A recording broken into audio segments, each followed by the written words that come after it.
campers. So I have another Chickadee story for you this week.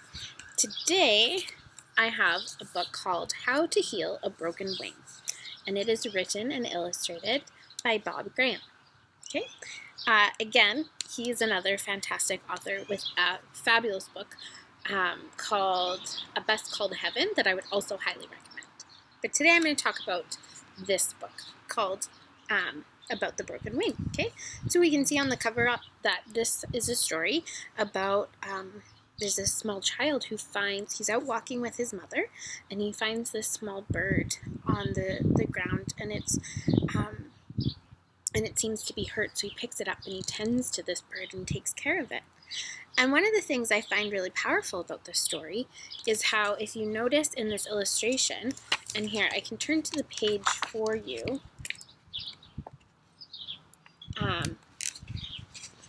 where this happens,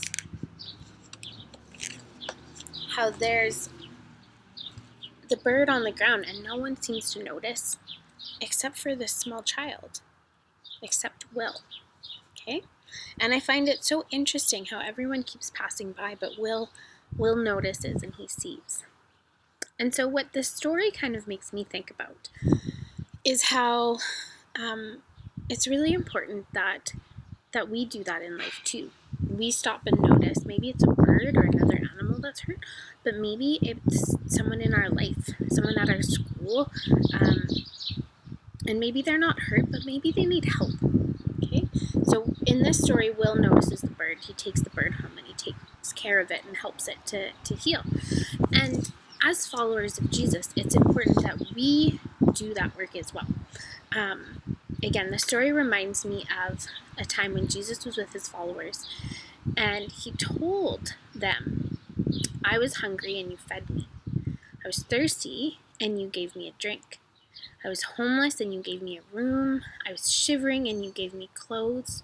I was sick and you stopped to visit me. I was in prison and you came to visit me.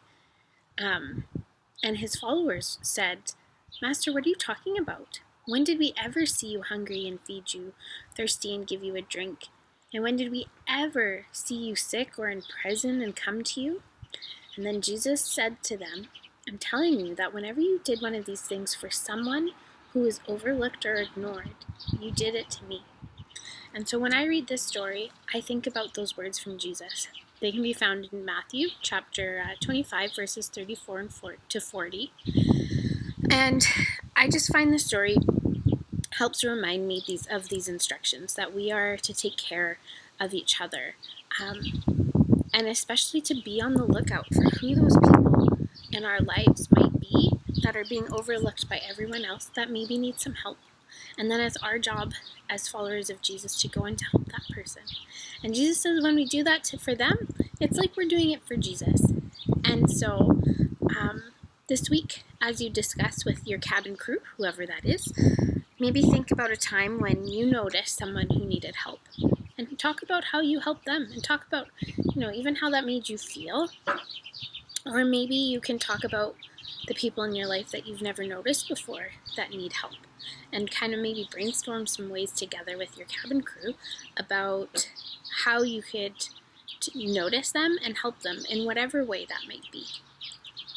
So, again, as always, we would love to hear your thoughts, your ideas, other stories this reminds you of, or other verses that this story connects to you.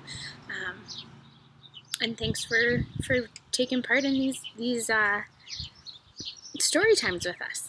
Have a great week, campers.